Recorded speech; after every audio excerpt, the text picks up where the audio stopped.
different GPA coming into law school, don't have any different LSAT score. It was a bad 2 years. Mm-hmm. Those folks are out there, and they very much want to be working. They want a way to re-enter, and you're going to be at a point where you take a lateral in, and there are many diverse attorneys among that group. Mm-hmm. So part of this is rethinking, do you bring them in to do Dodd-Frank work? Do you bring them in as contract attorneys? Do you bring, how can you take advantage of I believe there's a very strong lateral market there that is not people that you're going to be hiring from other major law firms. They're still out there. They may have gone to government first. They may have gone to smaller firms first. They may have done contract recruiting, which, was the death knell, for years. But this was a way of earning a living, developing their skills, and not watching Oprah. Mm-hmm. And so... And this is a very strong group, and you will find a strong group of diverse candidates among them. And it's a very, I've done the analysis of the grades and what happened, from fall 2007, fall 2009. Shocking.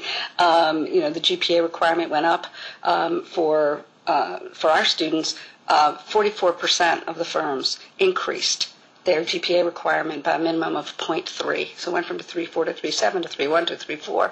Okay, so if that happened, across the board, you've got a whole slew of people who are out there who are extremely well qualified. They're no different than the students a year before or a year after.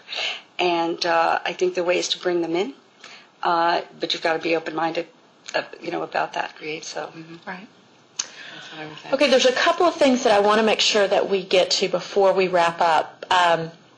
One, at the end, I want to make sure that everyone gets a chance to kind of go around the table. At the beginning, we had you all kind of reflect on some of the changes. I'd like for you all to project on, some of the things that you think will be happening in your organizations over the next 5 years. So I want to make sure we save time for that. But I know there's one question and our line of questioning that's really weighing heavily on a lot of your minds now is starting to think about fall recruiting. So I want to circle back, talk a little bit about entry-level recruiting before we do that final round. And just talk about this movement that we've been seeing for the last couple of years. More and more schools are moving to August interviewing, how that's impacting the firms, how they're coping with that, how schools are coaching students to cope with those pressures. So we'll start on the school side. And Irene, would you like to talk a little bit about how you're handling this? So the August compression is something that, again, we will have arrived when we solve this, this issue.